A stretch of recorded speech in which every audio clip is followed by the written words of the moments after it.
Bien, hermanos, llegamos a Mateo capítulo 27 y comenzamos entonces en la primera sección que nosotros tenemos de este libro de Mateo, el capítulo 27.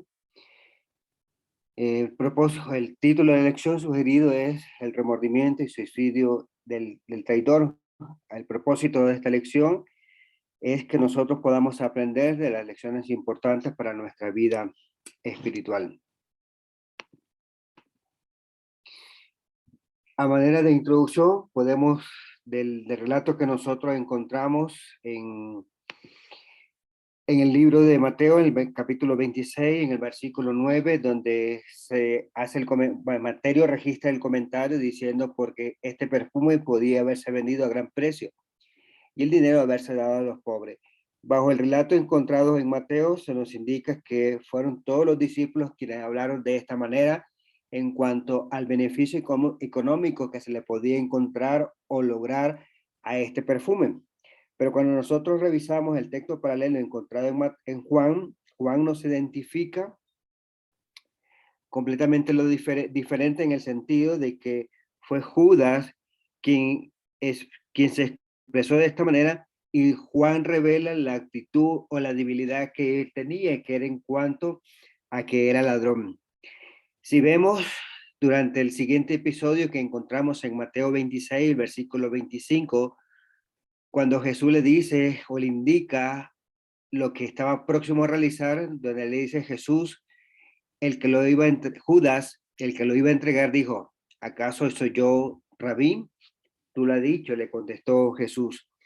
Lo expresado en este momento y en este versículo manifestaba que él podía arrepentirse. Y básicamente cuando nosotros estudiamos esta lección con nuestro hermano Alfredo, vemos que una de las lecciones importantes es que Jesús estaba revelando lo que él en cierto sentido estaba ocultando. Y a la misma vez que le estaba ocultando, pues lo hacía, Jesús entonces se lo revela para que ya no lo siga ocultando, sino que de igual manera pueda arrepentirse de lo que estaba haciendo. Luego, otro de los puntos que nosotros podemos encontrar en esta lección, sin duda alguna, o lo que yo he manifestado, es que no estamos seguros en qué punto ubicar el relato de, del suicidio de Judas. Esto debido a la secuencia de los eventos. Por lo general, o lo que vemos entonces en la armonía de los libros paralelos, vemos que lo ubican exactamente en este mismo orden. Pero si nosotros encontramos en el versículo, en estos versículos, en el versículo, para ser exacto, en el versículo 1 y 2 de capítulo 27, dice que cuando llegó la mañana, todos los principales sacerdotes y los ancianos del pueblo celebraron consejo para dar muerte a Jesús. Y después de atar a Jesús, lo llevaron y le entregaron a Pilato, el gobernador. Y luego cuando conectamos el versículo 3 dice, entonces Judas, el que lo había entregado, viendo que Jesús había sido condenado, sintió remordimiento y devolvió las 30 piezas de plata. Lo que se ve aquí básicamente es, déjenme ver lo que se ve básicamente aquí es que el libro de Mateo no es un libro, digámoslo así, de manera cronológica. Lo que encontramos de Mateo es que hace un arreglo de manera adecuada de los eventos que vemos aquí y de igual manera de las enseñanzas. De tal manera que lo que vemos aquí es en el versículo 1 y 2 y el contexto del capítulo 26 al finalizar es que los sacerdotes y todo el concilio se habían reunido durante la noche para deliberar acerca de lo que había de hacer a Jesús. Ellos pasaron deliberando toda la noche y al día siguiente en la mañana les parecía bien a ellos entonces llevarlos ante Pilato. Como decía, los sacerdotes y todo el concilio quería una legalidad por parte de Pilato para que de igual manera pudiesen dar muerte a Jesús, debido a que la concesión que tenían los discípulos, los judíos, de dar muerte era un derecho y de que ya no gozaban plenamente los judíos. Por eso encontramos que la manera adecuada o no la manera adecuada, sino que el orden en el cual nosotros pudiéramos colocar este relato es el que nosotros podíamos ver cuando ya Pilato entregó a Jesús para ser azotado y de igual manera a la crucifixión. Ahí entonces podíamos encontrar o fijar este relato. Ahora, otro dato interesante es que eh, si bien es cierto, Mateo lo utiliza aquí, lo ubica en este sentido o en esta sección del versículo 2, muchos hermanos del primer siglo pues no encontraron ninguna contradicción o controversia acerca de la ubicación como tal. En mi caso particular, quise que nosotros tratáramos esta primera lección de este capítulo para después dar más atención a los acontecimientos de Jesús y poder llegar hasta el final del capítulo 27. Perdón, se me salió de la pantalla. Toqué lo que no debía tocar. Ok. Entremos al primer punto, arrepentimiento o remordimiento. Vemos en el caso de Judas, él devolvió arrepentido las 30 piezas de plata. En el versículo 3 y 4 leemos de esta manera. Entonces Judas, el que lo había entregado, viendo que Jesús había sido condenado, sintió remordimiento y devolvió las 30 piezas de plata. La nueva versión de las Américas pone entre paréntesis esta conversión en la cual dice que era 30 ciclos, 432 gramos de plata, a los principales sacerdotes y a los ancianos. Verso 4. He pecado entregando sangre inocente, dijo Judas. ¿A nosotros qué? Allá dijeron ellos. Como decía, la nueva Biblia de las Américas hace la traducción correcta de la palabra eh, meta, melomai, en el cual, ¿verdad? Su traducción correcta sería remordimiento. Y dicho sea de paso, esta versión, la Biblia de las Américas, hace una traducción de manera adecuada a lo que es esta palabra y lo vemos en el versículo 3 traduciendo de la manera como dice remordimiento. Esta palabra entonces significa sentir pesar, remordimiento o cambiar de idea. Si nosotros nos ponemos a pensar, Judas realmente no esperaba que Jesús fuese condenado. Lo que realmente esperaba o lo que pensaba en su interior Judas es que Jesús con su poder pudiese librarse de esta situación. Eso es lo que pensaba Judas. Y a la misma vez en la cual pensaba que Jesús pudiese librarse, Judas pensaba que fácilmente se iba a quedar con las 30 piezas de plata. En otras palabras, él decía, me voy a quedar con una buena ganancia de esto. Y vemos entonces, a partir de aquí, que con esto se da un inicio de tema, y el inicio de tema, ¿verdad? Que se ve de manera reiterativa es que Jesús es inocente, y es lo que realmente encontramos a partir de este momento, del versículo 1 hasta el finalizar, encontramos que se repite de manera reiterativa en el caso de Jesús, ¿verdad? Que es inocente. Ya lo veremos en el caso de Pilato, ¿verdad? En el cual de manera reiterativa Pilato trataba de cierta manera liberar a Jesús debido de que no había ningún pecado por el cual o que fuese culpable de algo en el cual los judíos les estaban acusando. Entonces vemos que el caso o el arrepentimiento de Judas fue básicamente un remordimiento, lo cual significaba, como decía, dolerse después. Y si nosotros encontramos o revisamos en cuanto a la escritura en la segunda carta de los Corintios, capítulo 7, versículo 10, en el cual se menciona que hay un dolor que produce arrepentimiento. Y además de un dolor que produce arrepentimiento, hay otro que produce muerte. Segunda carta a los Corintios, capítulo 7, el versículo 10. Del 7, segunda carta a los Corintios, perdón, capítulo 7. Perdón, segunda carta a los Corintios, capítulo 7, el versículo 10 dice, porque la tristeza que es conforme a la voluntad de Dios produce un arrepentimiento que conduce a la salvación sin dejar pesar, pero la tristeza del mundo produce muerte. Vemos entonces que en el caso de Judas, su remordimiento le llevó a la horca. Si nosotros nos ponemos a pensar, Judas no buscó el perdón.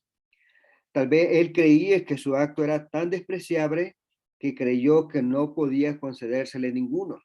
Y vemos entonces que es trágico que no entendiera acerca del verdadero perdón, porque de haberlo buscado de la manera debida, posiblemente pudo haber sido restaurado, como lo fue también Pedro en el caso de la negación. Pero nosotros podemos preguntarnos, ¿por qué sentía ese peso en la conciencia Judas? Si nosotros revisamos en la segunda carta en Deuteronomio capítulo 27, el versículo 25, se menciona lo siguiente: maldito el que acepte soborno para quitar la vida a un inocente. Y todo el pueblo dirá amén. En otras palabras, podemos decir que Judas había quebrantado la ley de Dios en cuanto al periodo del Nuevo Testamento, en el cual se menciona de que había cierta instrucción en cuanto a la persona que hiciese este daño. Y es lo que nosotros encontramos de esto. Luego, en Éxodo capítulo 23, el versículo 7 dice, aléjate de acusación falsa y no mates al inocente ni al justo, porque yo absolveré al culpable. Dicho de otra manera, entonces sabemos o entendemos por qué realmente Judas sentía este pesar o este peso en la conciencia, debido a que ya había instrucción en el Antiguo Testamento acerca del que entregara sangre inocente.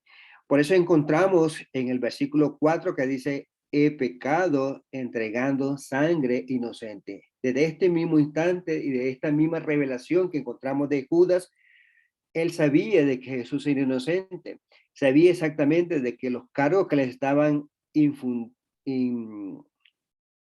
adjuntando al expediente de Jesús, para decirlo de esa manera, eran infundados, no eran plenamente ciertos. Y decimos que Judas sabía, ¿verdad? Porque habían dado con él durante 3 años, sabía, ¿verdad? O habían sido instruidos juntamente con los apóstoles, de tal manera, ¿verdad? Que él era consciente y testigo de la conducción, de la conducta de Jesús durante su ministerio.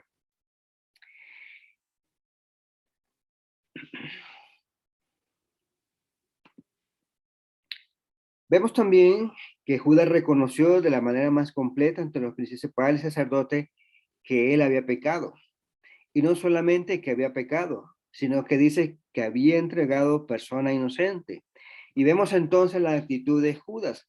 Judas llega ante los líderes para que para que ellos mismos le indicara qué era lo que debían de hacer. Judas iba con esa esperanza, pero según el relato del versículo 4, la reacción de los líderes no era la que realmente esperaba Judas. Ellos le responden diciendo, ¿qué nos importa a nosotros? Allá tú. Y vemos entonces que ellos, como verdaderos líderes del pueblo, no ofrecieron ninguna salida a Judas. Posiblemente si ellos hubiesen actuado de una manera correcta, digámoslo, espiritualmente correcta, en el cual pudiesen estar velando por la salud espiritual, posiblemente lo pudieron haber orientado acerca de lo que debía de hacer. Pero en este caso, amados hermanos, no fue así. Únicamente no le ofrecieron ninguna salida, fue descartado como se descarta una pieza en un juego de ajedrez en el cual se hace la movida que tenía que hacer, sacrifica al peón para poder llegar y hacer jaque mate, y es exactamente lo que hicieron con Judas. Porque si nosotros miramos en Mateo 26, el versículo 3 al 5, en el cual dice, entonces los principales sacerdotes y los ancianos del pueblo se reunieron en el patio del sumo sacerdote llamado Caifás, y con engaño tramaron entre ellos prender y matar a Jesús, pero decían, no durante la fiesta, para que no haya un tumulto en el pueblo. Si vemos entonces, lo que se ve aquí es que Judas para los sacerdotes fue una pieza importante, algo en el cual necesitaban para poder llegar y cumplir el plan que ellos mismos están entretejiendo. En otras palabras, no tienen ninguna simpatía con Judas, no tienen ningún aprecio, ningún interés espiritual en lo que, en la petición, en la queja que llega Judas ante ellos. Podemos decir entonces que el pecado de Judas fue por falta de principio moral, un verdadero respeto por la verdad y la justicia. De este pecado posiblemente no parecía haber recuperación bajo un sentido de vergüenza y de gracia. Él confesó su pecado, devolvió el soborno y luego vemos, ¿verdad? Cuando no recibe la instrucción de vida, Judas lo que hace fue y se ahorcó. Como menciona en Hechos 1:25, dice que regresó a su propio lugar. Miremos entonces la solución tomada por Judas. En primera instancia, lo que hace Judas es arrojar las monedas al templo. El versículo 5 dice, y arrojando las monedas de plata en el santuario, Judas se marchó, fue y se ahorcó. Si nosotros vemos, la primera solución que hace Judas es arrojar las monedas al templo. Y posiblemente los sacerdotes eran los únicos que podían entrar al templo. Al hacer Judas esta acción, Judas estaba indicándole, ellos necesariamente tenían que entrar y sacar el dinero. Y al hacer eso, pues Judas estaba indicándole que ellos eran tan culpables como él lo era. En esta primera acción, pues lo que encontramos que en cierta manera, pues está inculpando a los sacerdotes del daño que ellos hicieron. Luego, a Judas, al ser rechazado por los sacerdotes, en primera instancia podemos decir que no podía ir donde los apóstoles, debido a que ellos no le iban a dar el apoyo que realmente necesitaba. La única opción que tiene, y es que fue, dice, y se ahorcó. Y si nosotros vemos, este es este evento se registra como el único suicidio que nosotros encontramos en el Nuevo Testamento. Juan capítulo 17, el versículo 12 dice de esta manera, cuando yo estaba con ellos, los guardaba en tu nombre, el nombre que me diste, y lo guardé y ninguno se perdió, excepto el hijo de perdición para que se cumpliera la escritura. Hace referencia entonces en el caso de Judas. Y si vemos entonces, Judas toma el camino fatal de quien podríamos decir que ha perdido toda esperanza en esta vida. En cuanto al suicidio, pudo haber encontrado perdón por su pecado de traición, tal como lo fue Pedro con su negación. Y vemos entonces que lo que hace Judas es no tratar de buscar este arrepentimiento o el perdón de su pecado. Y vemos entonces que los principales sacerdotes se niegan a regresar al templo, se niegan a regresar el dinero al tesoro. El versículo mencionado en el versículo 6, los principales sacerdotes tomaron las monedas de plata y dijeron, no es lícito ponerle en el tesoro del templo, puesto que es precio de sangre. Si nosotros vemos en este versículo 6, se nota básicamente la hipocresía de los sacerdotes.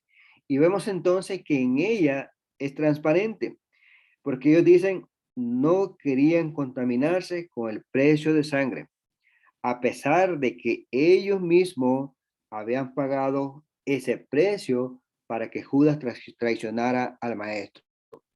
Y vemos entonces que este dinero bajo el concepto o bajo la conclusión de ellos decían que era un dinero abominable. Si nosotros revisamos Deuteronomio capítulo 23, el versículo 18, se ve el ejemplo acerca de cómo era un dinero que era abominable.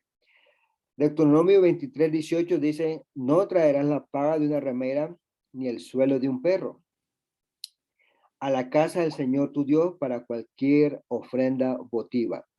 Lo que vemos aquí está especificando aquel precio o aquella ofrenda que se consideran en cierto sentido abominables. En el caso de mencionado de Deuteronomio, habla acerca tanto de la ramera como el sueldo de un perro. Aquí se debe entender de que los perros pues no eran considerados domésticos como hoy en día se considera. Hoy en día se considera que el término que dice pet lover, es decir, que son amantes de perros. En el caso de esta costumbre oriental, pues el perro no era domesticado. Por eso es que se menciona que es un dinero en el cual no debía ser considerado para darlo en ofrenda. Como también había ciertos crímenes en el Antiguo Testamento, lo cual dice tampoco debía de ser ofrecido a Jehová. Pero si nosotros vemos, en el caso de los sacerdotes, la conciencia de ellos era realmente verdaderamente extraña. Una conciencia, miremoslo aquí, que les permitió sacar dinero del tesoro para gastarlo en sangre inocente, como mencionaba Judas. Pero una vez que se gastó ese dinero, una vez que Judas se lo regresó, dice que ellos no pudieron devolverlo. Podemos decir entonces que es una extraña confesión, porque si el dinero dado a Judas se hubiese gastado lícitamente, digámoslo así, en un arresto de un verdadero criminal, ellos hubieran dicho que era un dinero de justicia y no un dinero de sangre, cosa verdad que realmente fue lo contrario. Y vemos entonces de que ellos mismos se condenaron solos. Ellos admitieron que ese precio que dieron fue un precio de sangre. Por lo cual entonces bajo este versículo están diciendo o están indicando la inocencia, porque no se habla de la sangre de los culpables, no le condenaron conforme a la justicia, sino completamente lo contrario. Ellos compraron para que Judas entregara a Jesús y ya vemos entonces todo el capítulo 26, el finalizar, incluyendo el capítulo 27, verso 1, de cómo ellos le llevan atado a Pilatos y cómo Pilato, ¿verdad?, le enjuicia y al final sabemos entonces cuál fue el resultado. Pilato le azota y luego le entrega para ser crucificado. Ahora, en el versículo 27, versos 7 y 8, se ve, dice que después de discutirlo, compraron con ella el campo del alfarero para sepultura de los extranjeros. Por eso el campo se llama campo de sangre hasta hoy. Los principales sacerdotes lo que hacen entonces con ese dinero en el cual se vieron imposibilitados de volverlo a echar al tesoro, dice que con ese dinero compraron el campo de sangre en el campo en el cual Judas fue y se ahorcó. Posiblemente al caer, al reventarse, como se menciona en Hechos, y cayese sangre de un traidor, de una persona que entregó sangre inocente, posiblemente, ¿verdad? El precio de ese predio posiblemente bajó y de esa manera ellos pudieron haber comprado con esas 30 piezas de plata ese terreno que se menciona en este versículo. Aquí el versículo menciona y dice para sepultura de los extranjeros. Aquí la palabra extranjero significa extraño. Y si nosotros hacemos referencia en cuanto al contexto, se hace referencia, hermanos, a gentiles.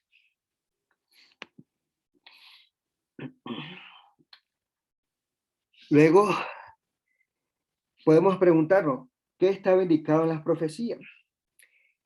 Dice el versículo que así se cumplió lo dicho por el profeta Jeremías, versos 9 y 10. Entonces se cumplió lo enunciado por medio del profeta Jeremías cuando dijo, y tomaron las 30 monedas de plata, el precio de el precio de aquel cuyo precio había sido fijado por los israelitas, y las dieron por el campo del alfarero como el Señor me había ordenado. Si vemos las palabras de los versículos 9 y 10, literalmente no se encuentra en el libro de Jeremías. Y ante esto posiblemente sea o hay una posible explicación acerca de esto.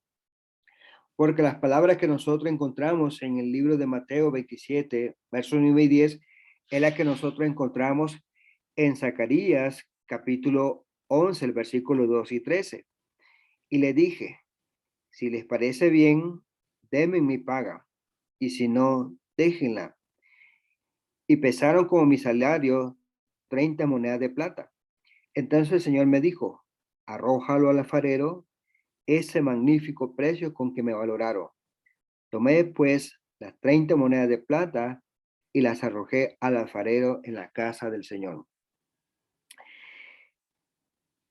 Una posible explicación, ¿verdad?, de lo que se menciona es que Mateo combinó dos profecías y atribuyó esta profecía al nombre del profeta más conocido.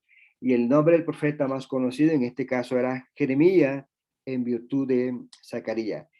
Hay un ejemplo de esto que nosotros encontramos en Marcos capítulo 1, el verso 2 y el verso 3, donde también se hace una combinación de profecía mencionada por dos profetas, pero se da crédito al profeta de mayor de renombre. Marcos capítulo 1, el verso 2 y el versículo 3 dice, como está escrito en el profeta Isaías, he aquí, yo envío mi mensajero delante de ti, el cual preparará tu camino. Vos que clama en el desierto, preparen el camino del Señor, hagan sendas, hagan derechas sus sendas. Y vemos entonces lo indicado en Marcos, es lo que nosotros encontramos en Isaías, capítulo 40, en el versículo 3, en el cual dice de esta manera, una voz clama, preparen en el desierto camino al Señor, allanen en la soledad calzada para nuestro Dios. Y la profecía mencionada por por Malaquías, capítulo 3, el versículo 1 dice así, yo envío a mi mensajero y él preparará el camino delante de mí y vendrá de repente a su templo el Señor, a quien ustedes buscan, el mensajero del pacto a quien ustedes se complacen. Ya viene, dice el Señor de los ejércitos. Este es ejemplo entonces que encontramos un marco en el cual es una profecía mencionada por dos profetas, pero se da crédito al profeta de mayor renombre. En este caso es Isaías en vez de Malaquías. Y este tipo de figuras o este tipo de, no figuras, sino este tipo de alusiones en el primer siglo nunca surtió ninguna contradicción como tal, sino que vemos que es aceptada. En el caso de Mateo 27, 9 y 10, se da crédito a Jeremías, aunque fue Zacarías quien lo mencionó, y en el ejemplo que presentaba de Marcos, pues se le da crédito a Isaías en virtud de Malaquía. Y la otra posible explicación, ¿verdad?, por la cual se da crédito a Jeremías en este capítulo de Mateo 27, versos 9 y 10, es que Jeremías se usa para hacer referencia al libro de los profetas, debido a que él es primero en el rango de los profetas, es decir, Jeremías y Zacarías y algunos de los otros profetas se agruparon y el nombre de Jeremías fue dado al grupo de los profetas, cuando era una cita realmente dada o dicha por Zacarías.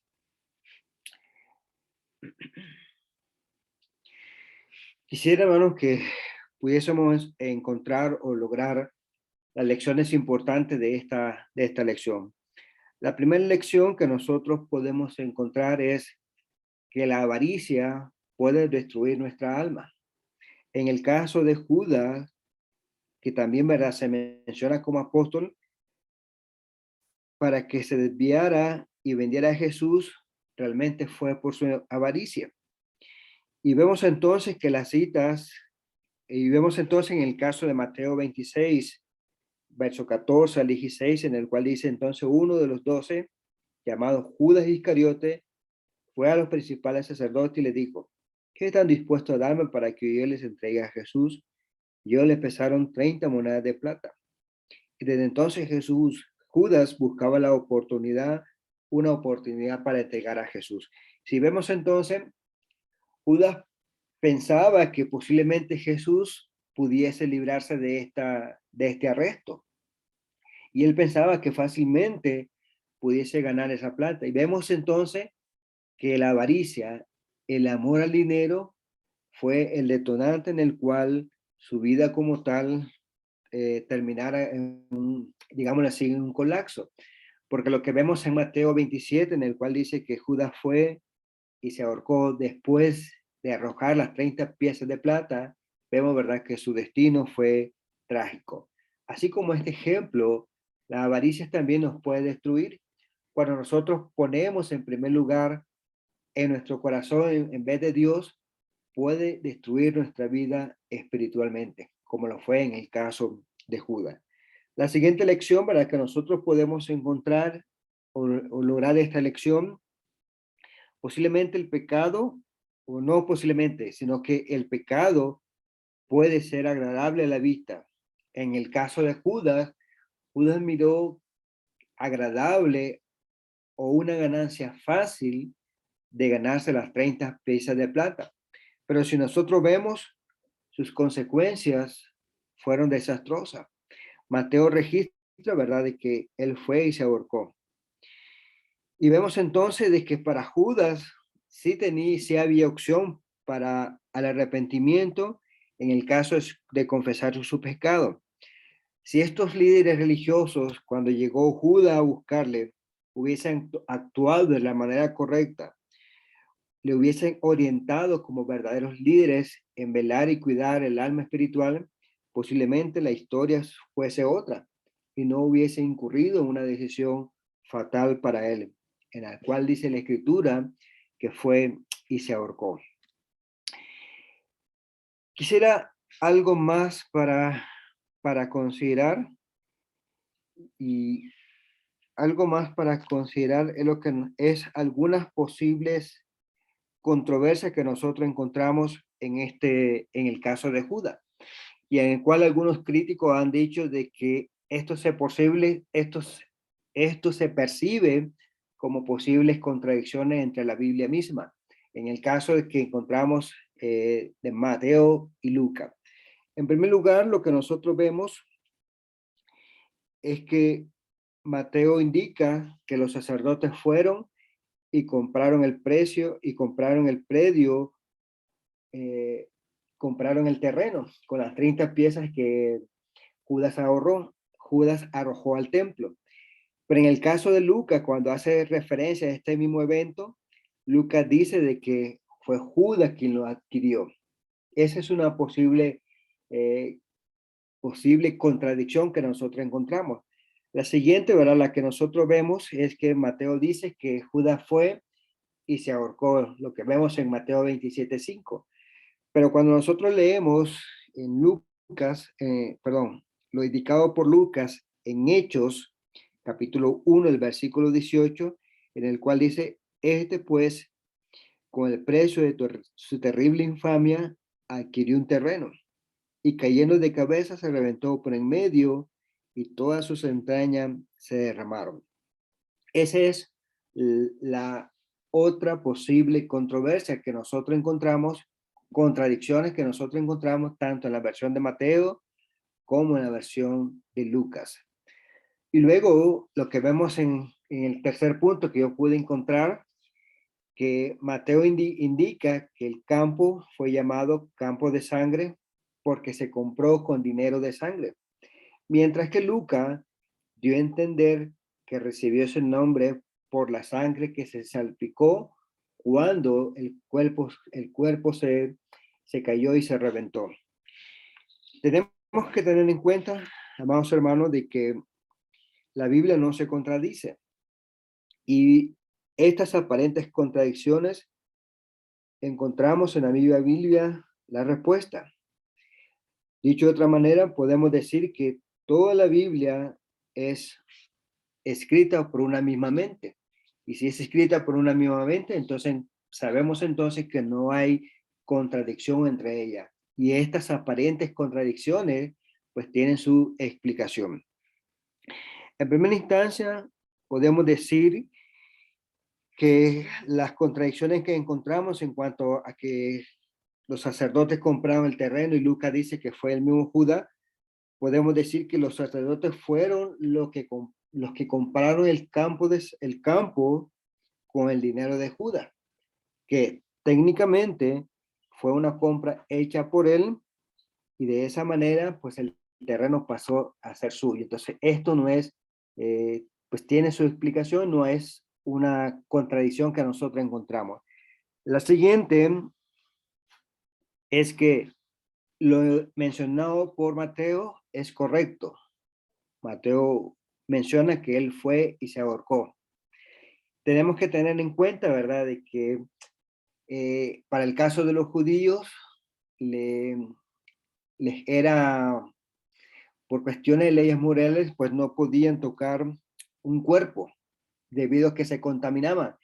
Por eso entonces el cuerpo fue dejado en ese mismo lugar y en vista, ¿verdad?, de que el cuerpo literalmente fue abandonado, llegó un momento en el cual el cuerpo mismo se descompuso, por lo cual entonces dice, se cae y se revienta en el suelo mismo. Y de esa manera entonces salpica con su sangre pues todo el terreno. Este evento como tal de descomponerse el cuerpo al aire libre, de caerse y que todas las entrañas y sangre se reventaran sobre el campo, posiblemente, ¿verdad?, bajó el precio de la heredad y es del predio y es el medio por el cual los sacerdotes pudieron comprar a un precio, digámoslo así, accesible este campo.